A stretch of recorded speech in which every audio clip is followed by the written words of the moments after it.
Hello students, good morning. Class UKG, subject maths है, chapter 12 division.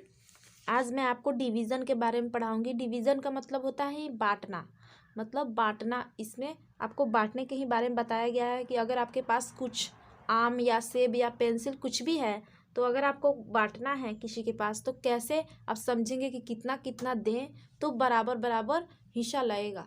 तो division का मतलब बराबर बराबर हमें हिस्सा लगाना होता है। जैसे यहाँ पे क्वेश्चन है, देखिए, divide the following by making equal groups. यहाँ पे देखिए, यहाँ पे ऐसे आपको दिया रहेगा क्वेश्चंस। तो आपको बस ये समझना है कि जो फर्स्ट में 15 लिखा है, जो सबसे ज़्यादा है ये 15, तो इतना आपके पास पेंसिल है, और जो 5 है वो उतना उतना बांटना है किसी के पास भी। तो आपके पास कितना पेंसिल है? 15। तो आपको 5-5 पेंसिल बांटना है। तो आप कितने लोगों को बांट पाएंगे? 5-5 पेंसिल। अगर एक आदमी को 5 पेंसिल देंगे तो आप कितने लोगों को पेंसिल पूरा बांट पाएंगे और पूरा ख़त्म हो जाएगा कितने लोगों तक? तो सबसे पहले आपको क्या करना है, देखना है सबसे बड़ा ये है और ये छोटा है, तो इसका टेबल पढ़ना है आपको। बस इसका टेबल पढ़ना है और देखना है ये कितना बार में आ रहा है इस टेबल में। ठीक है, तो 5 का हम टेबल पढ़ते हैं और देखेंगे कि कितना बार में 15 आ रहा है 5 के टेबल में। तो चलिए, यहाँ पे हम लोगों ने पढ़ा था, यहाँ पे मैं 5 का टेबल आपको बताती हूँ। 5 1 जा 5, ठीक है, एक बार में आया। 5 2 जा 10, 5 3 जा 15। यहाँ पे देखिए, 5 का टेबल 3 बार में पढ़ने पे 15 आ रहा है। आई होप आप लोगों ने याद कर लिया होगा टेबल। अब यहाँ पे देखिए, 5 का टेबल चूंकि 3 बार में पढ़ने पे 15 आ रहा है, इसका मतलब 5 को एक बार जोड़ेंगे, 2 बार, 3 बार, 3 बार 5 जोड़ेंगे तो 15 आएगा।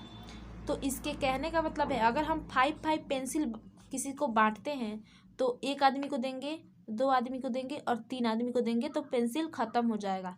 मतलब हम पेंसिल को तीन ही लोगों के पास पेंसिल को दे सकते हैं। 3 ही लोगों में पेंसिल ख़त्म हो जाएगा, मतलब हमारा पेंसिल 3 लोगों के पास ही जाएगा।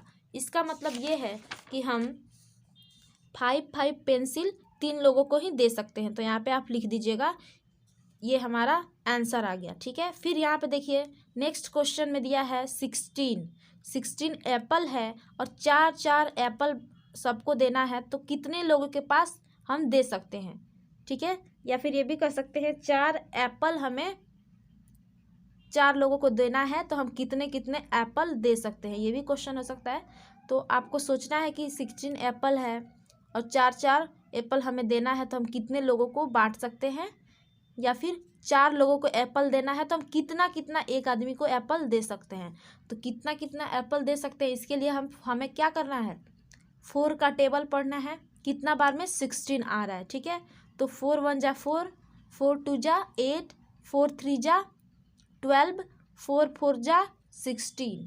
इसका मतलब अगर हम 4 लोगों को देते हैं सेब, तो हमारा सेब ख़त्म हो जाएगा। या फिर अगर हम 4-4 सेब एक को देते हैं, तो हमारा 16 जो है सेब वो पूरा ख़त्म हो जाएगा और सबको बराबर बराबर हिस्सा लगेगा। इसके ये डिवीज़न का मतलब होता है बराबर बराबर में बांटना, ना ही ज़्यादा ना ही कम। तो 4 का टेबल में 4 सब में रहता है, फिर 4 दूसरे में भी रहता है, सिर्फ ऐड हुआ रहता है। तो इससे ये पता चलता है कि कितना बार में ऐड हुआ है, तो कितना बांटना है। ठीक है, तो 4 4 जा 16 आया है, तो इसका मतलब यहाँ पे हमारा आंसर 4 हो जाएगा। पूरा पूरा इससे कट जा रहा है, 4 से 16। आपको बस टेबल पढ़ना है और आपको ये पता करना है कि आंसर कितना आ रहा है, वही आंसर लिख देना है। यहाँ पे देखिए, यहाँ पे लिखा है। अब इसको समझाने के लिए बताया गया कि कैसे लिखा जा सकता है। जैसे यहाँ पे आप लोगों को क्वेश्चन दिया था, यहाँ पे दिया था, अगर आपको बनाना है इसको डिवीज़न के वे में, तो कैसे बना सकते हैं? It is also written as, यहाँ पे जो छोटा वाला 4 है, ये दोनों में सबसे छोटा कौन है? ये। तो आपको यहाँ पे लिख देना है। ठीक है, और इसको ऐसे कर देना है, जैसे ऐसे लिख कर ऐसे कर देना है। ठीक है, फिर उसके बाद 24 आपको लिख देना है यहाँ पे, फिर आपको ऐसे लिख देना है। बस अब आपको इसका टेबल पढ़ना है कि इसमें 24 आ जाए। इसका टेबल पढ़ते जाना है, जितना बार में 24 आएगा उसको यहाँ पे लिख देना है और 24 लिखकर पूरा कट कर देना है। ठीक है, तो इसी में जो जिससे हम लोग इसे भाग कहते हैं हिंदी में, तो जिससे हम लोग भाग करते हैं, जैसे इससे हम लोग इसमें भाग दे रहे हैं, ठीक है, ये बीच में है तो इसमें, तो इसे डिवाइजर बोला जाता है और इसे डिवाइडेंड बोला जाता है, और इसे जो आता है हमारा आंसर उसे क्वोटिएंट बोला जाता है। तो यहाँ पे हम लोगों ने 4 का टेबल पढ़ना स्टार्ट किया। 4 1 जा 4, 4 2 जा 8, 4 3 जा 12, 4 4 जा 16, 4 5 जा कितना होता है 24, 6 जा कितना 24, तो यहाँ पे 4 6 जा 24 आया है, तो यहाँ पे 6 लिख देना है, फिर इसके नीचे 24 लिख देना है, पूरा पूरा कट जाएगा क्योंकि यहाँ पे माइनस होता है। यहाँ पे आप लोगों ने माइनस पढ़ लिया है, घटाव पढ़ लिया है, सब्ट्रैक्ट पढ़ लिया है। तो यहाँ पे 4 में से 4 गया 0 और 2 में से 2 गया 0, तो पूरा कट गया है। आपको बस कट देना है क्योंकि ये अगर 4 6 जा 24 बराबर बराबर आता है तो यहाँ पे कट कर देना है बस, और जो 6 है वो आपका आंसर होता है। बस यही आपको डिवाइस में सिखाया गया है। यहाँ पे भी देख लीजिए, यहाँ पे आपको समझाया है। देखिए यहाँ पे 4 1 जा 4 होता है, 4 2 जा 8 होता है, 4 3 जा 12, 4 4 जा 16, 4 5 जा 20, 4 6 जा 24। तो उसी प्रकार 4 6 जा 24 आया है, तो 4 का टेबल कितना बार में 24 आया है, तो 6 बार, तो हमारा आंसर 6 होगा। फिर यहाँ पे आपको क्वेश्चन बनाना है, 3 दे दिया है, 12 दिया है, तो आपको 3 का टेबल पढ़ना है कि 12 आ जाए। कितना बार में आएगा, 3 4 जा 12, यहाँ पे बस 4 लिख देना है और 12 लिख के कट कर देना है।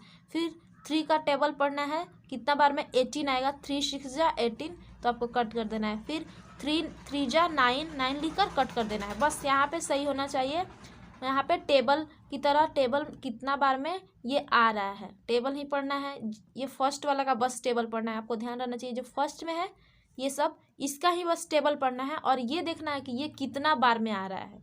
ठीक है, तो 3 7 जा 21, तो यहाँ पे 7 लिखना है। तो इस प्रकार ये पेज नंबर 61 आप बना लीजिएगा, और पेज नंबर 62 भी आपको पूरा बना लेना है बुक में। और जिसके पास बुक नहीं है, यहाँ पे वीडियो देख लीजिए, पॉज करके आप उतार लीजिएगा और बना लीजिएगा। ये पूरा आपको बना लेना है, आपका आज का होमवर्क यही है।